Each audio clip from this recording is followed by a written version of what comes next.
a grande jornada pelo mundo dos seguros. Todas as segundas-feiras, das 7 às 8 da manhã, a grande jornada pelo mundo dos seguros. Apresentação Pedro Barbato Filho. De volta com a nossa programação de hoje, lembramos que estamos recepcionando prazerosamente o querido amigo e irmão, o Zé Roberto Macéia, que é o presidente da Jopema Dreca, que veio atendendo a nossa solicitação, porque ele agora só costuma dar entrevistas em televisão. Quer dizer, o negócio dele é televisão. Ainda teve que vir retrasado lá no nosso querido amigo Boris Bé, no programa Seguros e tal. E quando eu convidei ele para vir ao programa de rádio, ele falou assim: Pedro, eu não sei se eu vou aceitar o seu convite, não. Porque ultimamente eu tenho feito algumas exigências e estou realmente exigente com relação às minhas aparições públicas. Mas você, como é irmão, amigo e tal, eu vou atender o seu pedido. E eu estou com ele aqui ao meu lado satisfatoriamente e sempre agradecendo essa gentileza, essa deferência com a qual ele nos trata, não só particularmente como profissionalmente também. Mas, enfim, a gente tem aqui uma programação, uma pauta que ele mesmo elaborou a pauta, fez a gentileza de elaborar a pauta, para nós falarmos aqui a respeito do que mencionamos na abertura do programa. Vamos falar aqui sobre a Dreca, a Jopema Dreca, e vamos falar também sobre sinistros envolvendo aí esses acontecimentos aí que estão prejudicando, que estão comprometendo, digamos assim, não só todo um esquema governamental, né, mas estão comprometendo o patrimônio público e o patrimônio privado. Então, chuvas de granizo, quedas de raio e tudo mais. E vocês sabem os prejuízos que isso vem trazendo para o mercado de seguros, inclusive por essa razão, inclusive que o Macéia fez questão de vir aqui para nos contar como é que as coisas acontecem. Negócio de sinistro, tem vistoria, tem o inspetor, enfim, quem vai falar sobre isso é ele e nós só vamos fazer aqui as perguntas para ele fazer a gentileza de nos responder. Bom dia, Macéia, é uma satisfação inusitada recebê-lo no nosso programa. Seja bem-vindo. Bom dia, Pedro Barbato, bom dia a todos os ouvintes. E apesar do seu comentário, né, é uma honra muito grande estar aqui no programa mais uma vez. E eu fico bastante preocupado, não só com a TV brasileira, como a rádio, quando vocês insistem em trazer um cara como eu. Porque a gente tem sempre que mirar a qualidade, mas de vez em quando. Então, é um prazer muito grande estar aqui. Eu espero que eu possa trazer informações úteis, orientar o nosso ouvinte, o corretor de seguros, sobre essa atividade que a gente exerce, que é voltada para a regulação de sinistro. Tá aí a Jopema, né? Eu conheço a Jopema de longa data. A Jopema já existe há muito tempo, né? E não tem muito tempo que a Jopema fez uma composição com a Dreca, né? Que é uma multinacional alemã que cuida desse assunto, dessa regulagem de sinistro no mundo inteiro. Fale-nos um pouquinho sobre essa fusão entre Jopema e Dreca, como é que as coisas vêm acontecendo. A Jopema, ela tem aí 24 anos de vida, né? Nós fundamos a empresa lá em 1990 e graças a Deus e graças ao trabalho, a dedicação de uma equipe muito bacana que a gente tem na empresa, a gente conseguiu crescer, ampliar e se especializar. E nos últimos anos, acho que normal aqui no Brasil, e não só no mercado que a gente opera, como em outros mercados, grupos internacionais ou mesmo grupos daqui passaram a prospectar a possibilidade de fusão, de aquisição, e a Jopema não foi uma exceção, né? Então, nós iniciamos um namoro, vamos dizer assim, com a Dreca. A Dreca é uma multinacional alemã que está presente em mais de 50 países, né? É uma empresa de 90 anos de idade, muito grande, tem cerca de 30 mil colaboradores pelo mundo, voltada para alguns segmentos, principalmente o automotivo, mas para o industrial também, enfim. E ela, então, uma empresa técnica, voltada sempre para serviços técnicos, nos procurou, iniciamos lá, como eu disse, um namoro em 2007, mas a gente foi concretizar o negócio no final de 2011. A Dreca adquiriu uma participação societária na Jopema, né? E a partir de então nós passamos a fazer parte desse grupo mundial, que foi muito bom, né? Eu confesso que tomar uma decisão dessa não é uma coisa fácil, algo que você criou, né? Mas voltando sempre a escolha, a decisão para o que é bom para a empresa, a gente entendeu que seria um momento de dar um passo grande em termos de conhecimento, de experiência mundial, enfim, e mesmo a experiência da Dreca Brasil, que é uma empresa muito grande e muito presente aqui no nosso mercado através das vistorias prévias que a Dekra faz para o Brasil inteiro, uma estrutura fantástica que eu aprendi a conhecer quando cheguei ao grupo, e outras soluções para o mercado automotivo, enfim. Então hoje a gente faz parte do grupo Dekra, né? E tem aí desenvolvido novas soluções para o mercado de seguros. Pois é, até eu ia perguntar para você, quer dizer, ia fazer uma observação desnecessária, diga-se de passagem, quando você acabou de assertivar aí que você aprendeu muito, ia dizer, pô, você foi lá para ensinar também, né? Não só para aprender, mas você com essa tua humildade que lhe caracteriza como um grande profissional, já se colocou nessa situação de que foi aprender. Você também foi ensinar, porque você tem muito para ensinar, diga-se de passagem. Obrigado. Afinal, 24 anos de Jopema não é fácil, não é? É verdade. Bom, obrigado.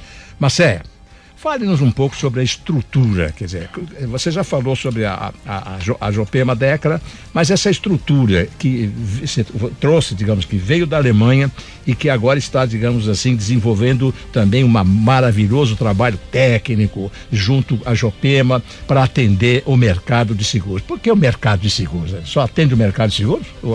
A Jopema Dekra só atende o mercado de seguros? Não, só atende o mercado de seguros não, mas principalmente o mercado de seguros. A Jopema nasceu com esse DNA, né? A Jopema nasceu da iniciativa do meu irmão, né? Que fundou a Jopema lá. O Oxará, exatamente. José Pedro Macea, que deu origem ao nome, inclusive, de Jopema, né?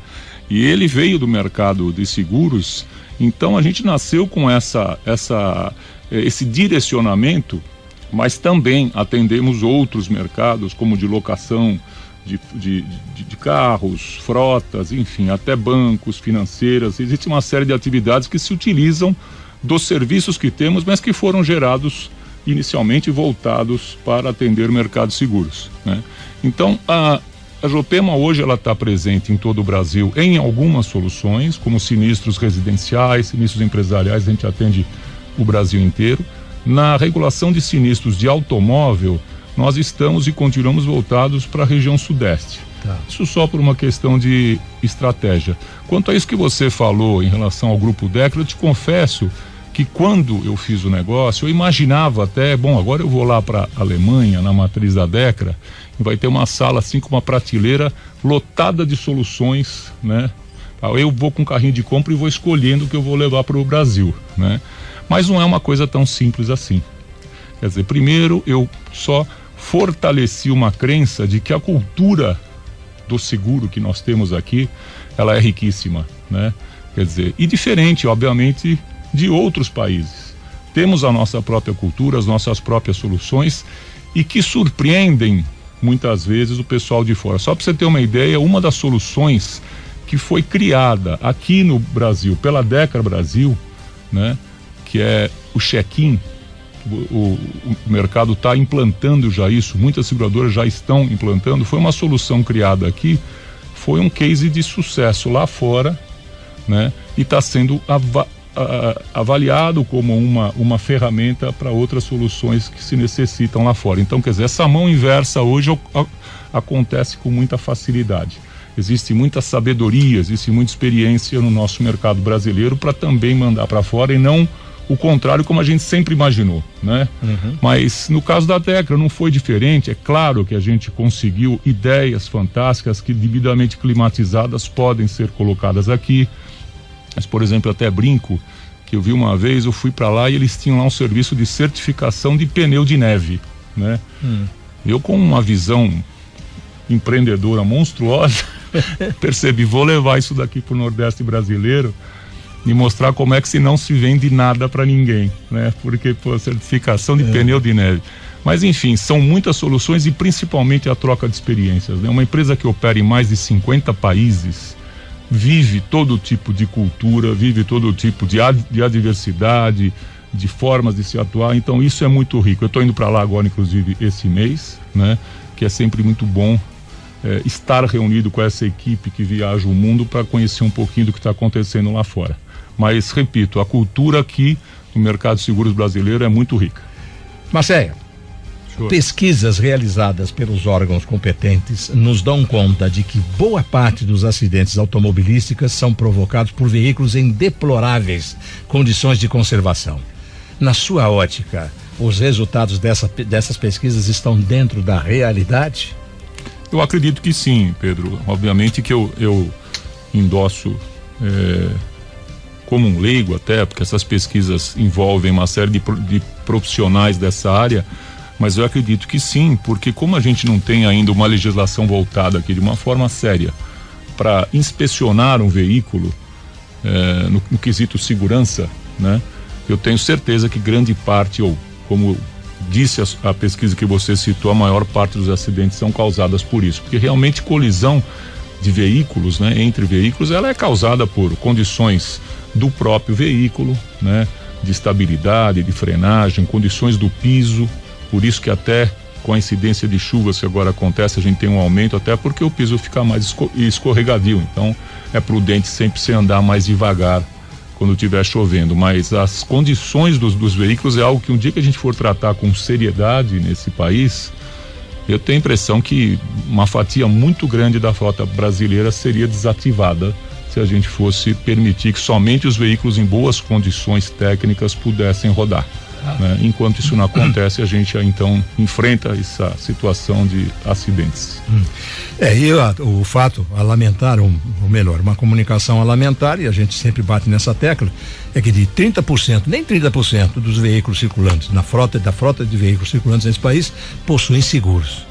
Quer dizer, aí o pessoal reclama que o seguro de automóvel é caro. Não é caro. O seguro de automóvel é um preço justo e de acordo, evidentemente, com o volume, digamos, de segurados. Quer dizer, se tivesse maior número de segurados, com certeza o prêmio do seguro de automóvel ficaria um pouco mais reduzido. Mas, como o número não é muito grande, nós temos aí, como já mencionei, nem 30% da frota circulante possui seguro de automóvel, então a coisa fica complicada. Macéia, na ocorrência de sinistro coberto pela apólice de seguro, o segurado ou seu representante legal deverá comunicar à seguradora e providenciar os documentos exigidos para a perfeita regulação do sinistro. Os atos ou providências que a seguradora venha a praticar após o aviso de sinistro não significam, no prévio reconhecimento, da obrigação de pagar a indenização reclamada. Por esta só será reconhecida após concluído o processo de regulação do sinistro. Pela sua vasta experiência no mistério, como você define a etapa regulação de sinistros? Que bom que você perguntou, Pedro, porque quando a gente fala em regulação de sinistro dentro do nosso mercado, todo mundo entende. A gente está aqui falando com o público, com seu ouvinte. Então, um comparativo que eu faria é o seguinte: você tem na sua casa equipamentos eletrônicos, né, desde TV, máquina de lavar, enfim, tem uma série de equipamentos que costumam dar defeitos. Quando acontece alguma coisa, dá um defeito, qual é a nossa providência? Ou chamar um técnico, ou 2 ou 3, você quer sempre ter 2 ou 3 orçamentos, ou levar em algum lugar especializado, porque o seu objetivo é reparar aquele bem que é seu, da melhor forma possível, né? Ou seja, com peças corretas, fazendo o serviço da forma correta, mas sempre verificando o menor preço possível. Ninguém é louco, né? Eu vou querer gastar mais com algo que eu posso gastar menos. Claro. A regulação de sinistro, fazendo uma síntese bem simples, é basicamente isso. É você olhar o bem sinistrado daquele segurado, qual a forma correta de reparação ou até troca, se for o caso de uma indenização integral, ou antigamente chamada de perda total, para você repor isso, trazer esse equipamento, esse bem sinistrado, que pode ser a residência, para situação anterior, né? E, claro, com o menor custo possível para proteger o mútuo lá, que é aquele dinheiro que está lá à disposição de todos os segurados. Então, isso é feito olhando-se as condições da apólice, né? Porque muitas vezes você percebe que o segurado, ele acha que tem uma cobertura que não tem. Por isso, eu sempre insisto na contratação do seguro, que você faça isso através de um profissional preparado, e o corretor de seguro, sem dúvida nenhuma, está aí à disposição de todos, mas aquele que te oriente. Qual tipo de seguro que você precisa, quais as coberturas que você precisa, o porquê dessa ou daquela, que para a pessoa que está comprando, ela sequer sabe que existe. Né? Você vê muita gente tendo um seguro de carro, mas com uma cobertura contra terceiros muito pequena, né? E quando ele bate o carro em alguém, um amigo meu outro dia me procurou: eu tenho seguro, minha mulher bateu num carro e agora a seguradora está falando que o dinheiro, ele quer dizer, para ele era aquela imagem que a seguradora não quer, não fala, escuta, presta atenção, porque a seguradora está sempre à disposição para atender, para cobrir, o papel dela é esse. Mas ele tinha feito lá uma cobertura contra terceiros de R$55 mil. E a mulher bateu num carro que deu indenização integral que custava 80, né? Ou seja, essa diferença ele vai pagar do bolso. E eu falei, procura fazer um cálculo agora, ao invés de 55, coloca 250 mil de cobertura. Veja a diferença que você vai pagar a mais no momento da renovação, é muito pequena. Então, é importante que exista a orientação na hora de fazer esse seguro para as coberturas adequadas que você precisa, seja para o seguro do carro, da residência, da empresa e entre outros, saúde, vida, etc. Mas, e que você conheça também o que você tem direito, de que forma, quais os documentos que você tem que providenciar, porque na hora da regulação do sinistro isso ajuda muito. Sem dúvida.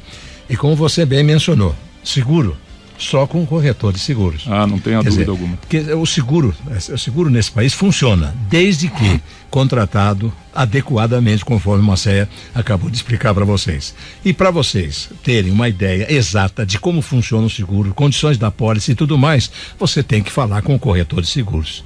Então, sempre que você precisar contratar qualquer modalidade de seguros, fale com o seu corretor de seguros.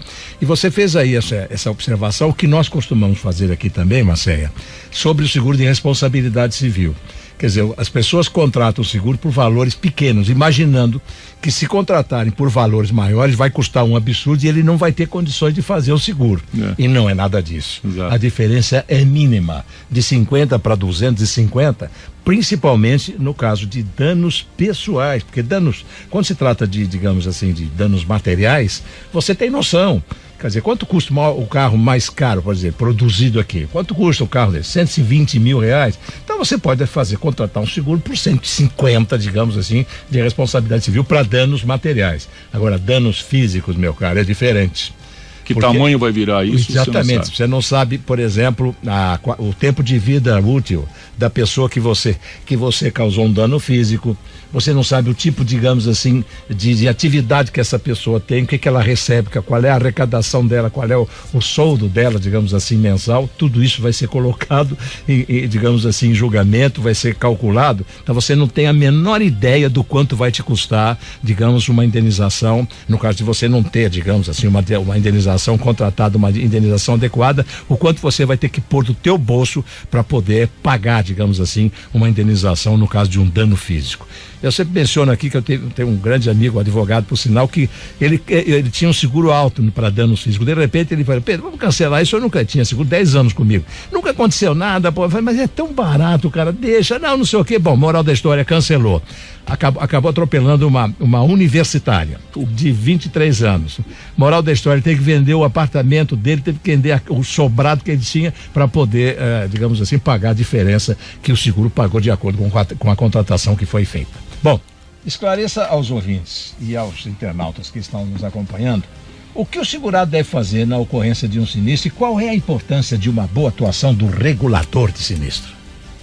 Bom, a primeira providência tomada pelo segurado ao sofrer um sinistro, fazer contato com o seu corretor de seguro. Mais uma vez aí entra a importância desse profissional que vai poder auxiliar, orientar o que e como precisa ser feito. Mas nesse momento, seja o sinistro de automóvel, sinistro residencial, né?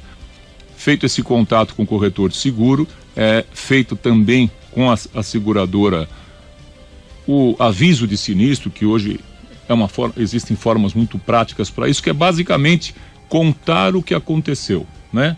Então, quer dizer, no caso de um automóvel, vinha pela rua tal, quando ao cruzar, ou então ao entrar, enfim, contar de uma forma muito simples. Né, o acontecimento. Aconteceu uma batida assim, veio um carro do lado esquerdo, direito, por trás e tal.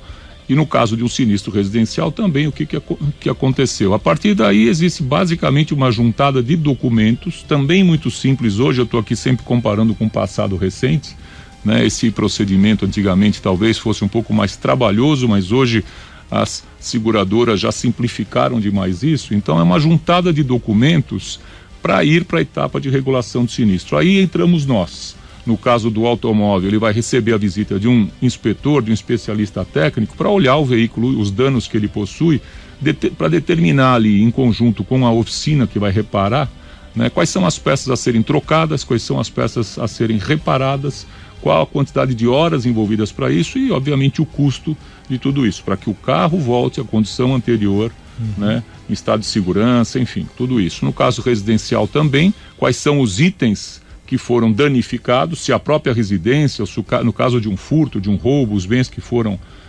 subtraídos.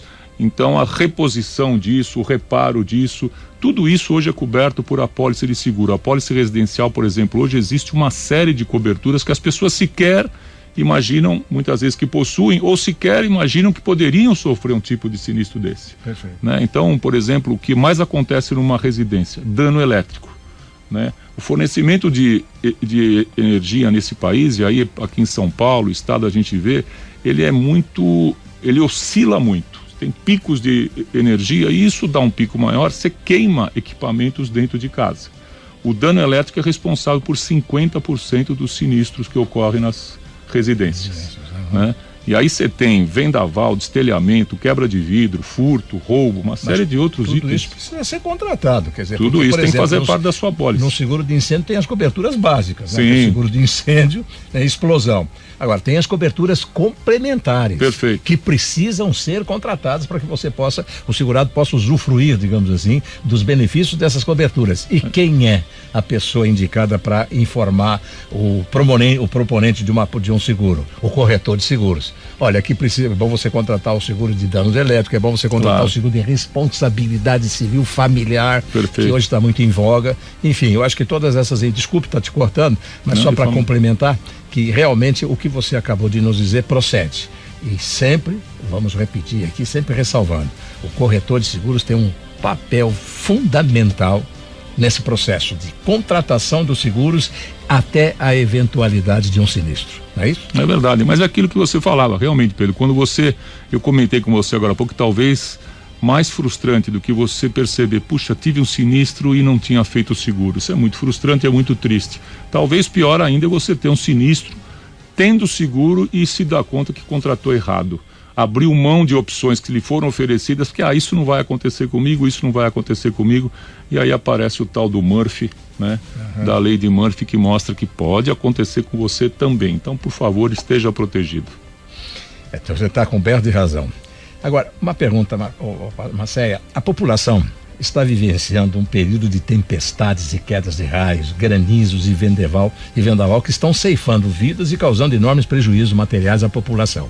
Na sua visão, quais são os reflexos disso no sinistro?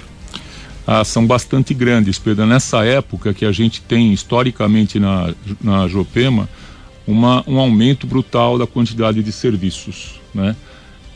Só para você ter uma ideia, no sinistro residencial chega a dobrar a quantidade de sinistros, no mínimo, até em decorrência de chuvas e vendavais e etc., que assolam toda a cidade ou várias regiões do país até nessa época. No automóvel isso vai de 30%, 40%, até 50% de aumento de sinistralidade por força das chuvas. No caso de uma residência, principalmente quando existe chuva com vendaval ou com granizo, né, você tem uma série de ocorrências, porque o vento, ele destelha casas, ele chega a quebrar vidro, né? O granizo, então, é destruidor, não só para o carro, mas para a residência também. E essa chuva também provoca ainda mais aquela oscilação de energia que eu citei agora há pouco. Então, o dano elétrico acontece muito.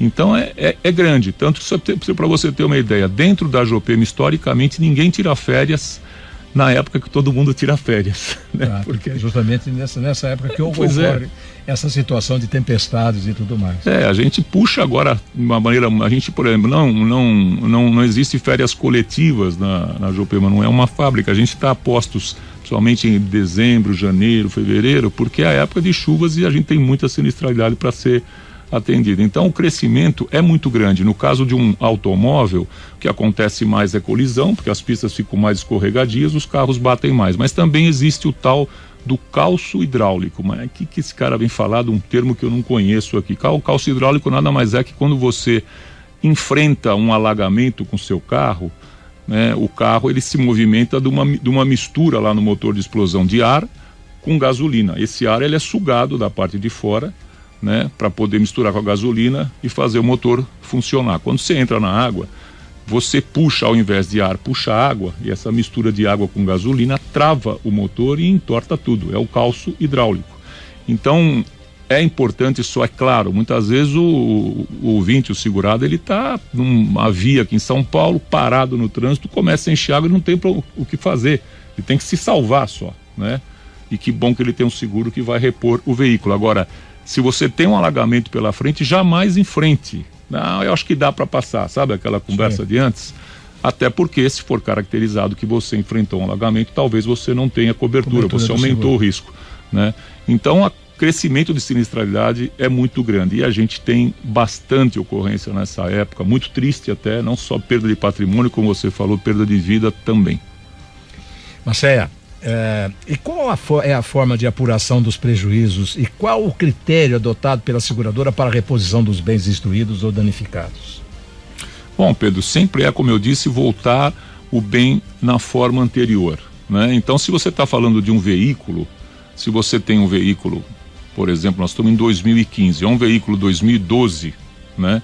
Você vai fazer um orçamento dos danos causados nesse veículo, se utilizando de peças novas, né? Para saber qual é o valor para reparação desse veículo. Baseado nesse valor, até às vezes se determina lá a indenização integral ou, como era conhecida, a perda total. Por via de regra, as apólices rezam de 70% a 75% do valor do carro, ou seja, se o orçamento para reparação desse carro atingir 75% do valor do carro, não se repara o carro, se indeniza o carro todo ao segurado e é dada a indenização integral. E a seguradora fica dona do... E a seguradora retira esse veículo, que hoje também segue regras aí, dependendo da monta desse dano, o carro vai ser desativado, o carro vai ser prensado, sim, enfim. Sim. Né? No caso de residência, bom, quais são os bens que foram danificados? Pode ser uma TV. Qual TV? Bom, eu tenho uma TV em casa que tem 15 anos, tem uma outra TV que tem 1 ano só.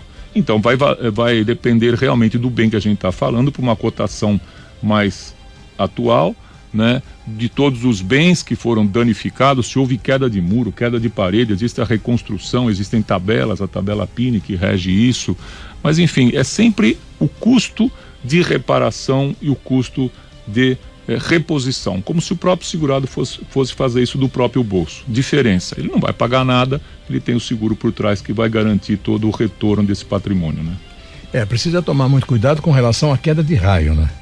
Porque se o raio cair no vizinho e ele acabar atingindo, digamos assim, o bem segurado, na minha visão como profissional, tá?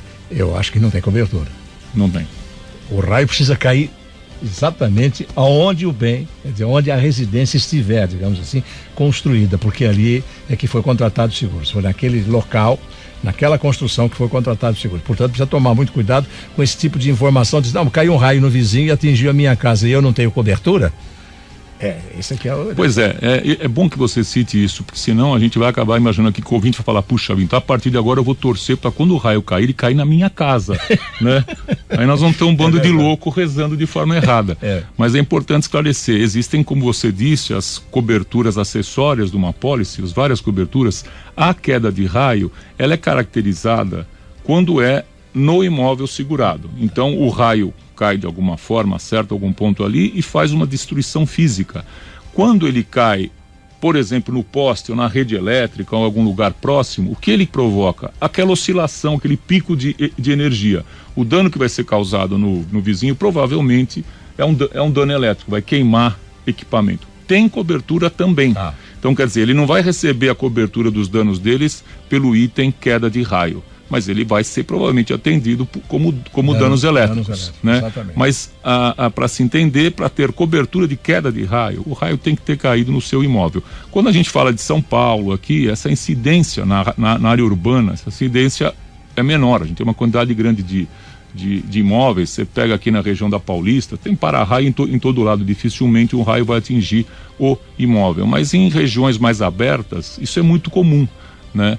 Então, mas existe cobertura sim, desde que você as tenha contratado, né? É isso mesmo.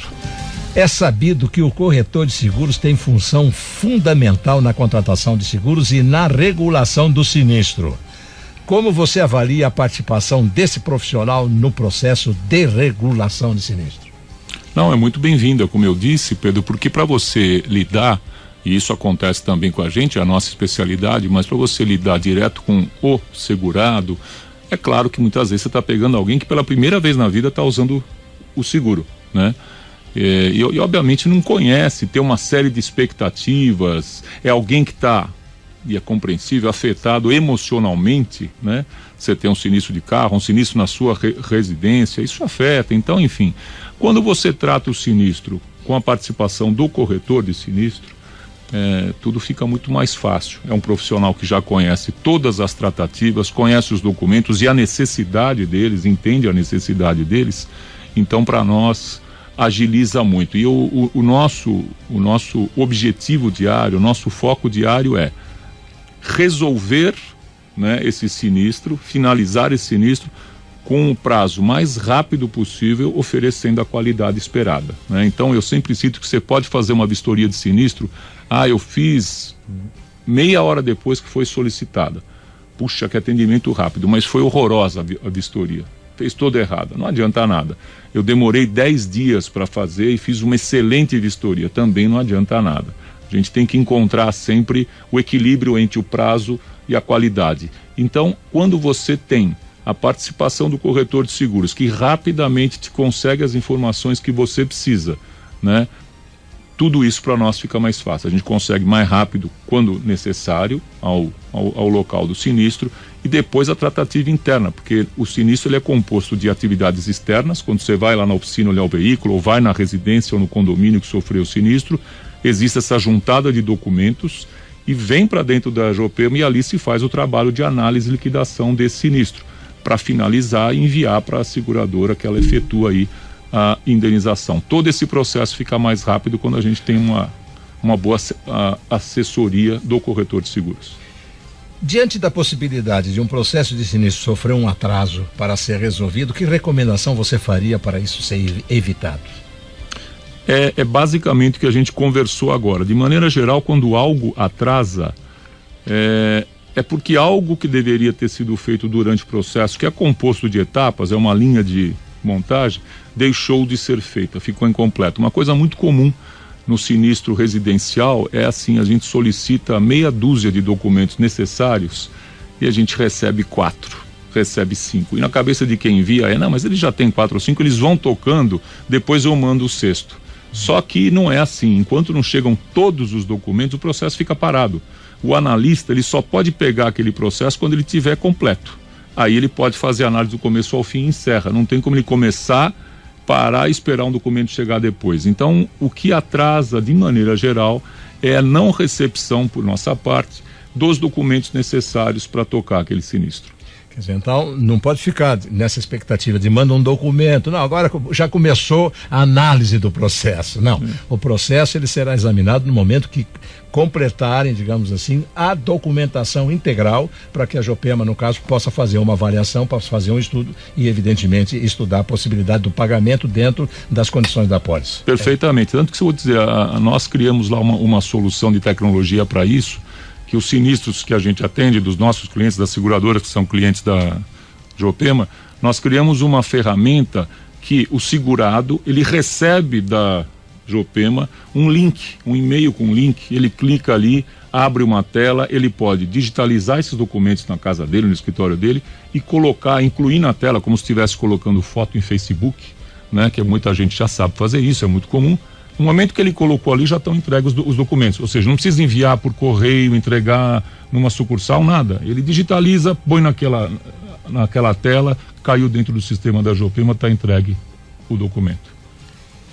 Estamos chegando ao final da nossa programação de hoje. O tempo é implacável, não é? E, infelizmente, nós vamos ter que encerrar o programa.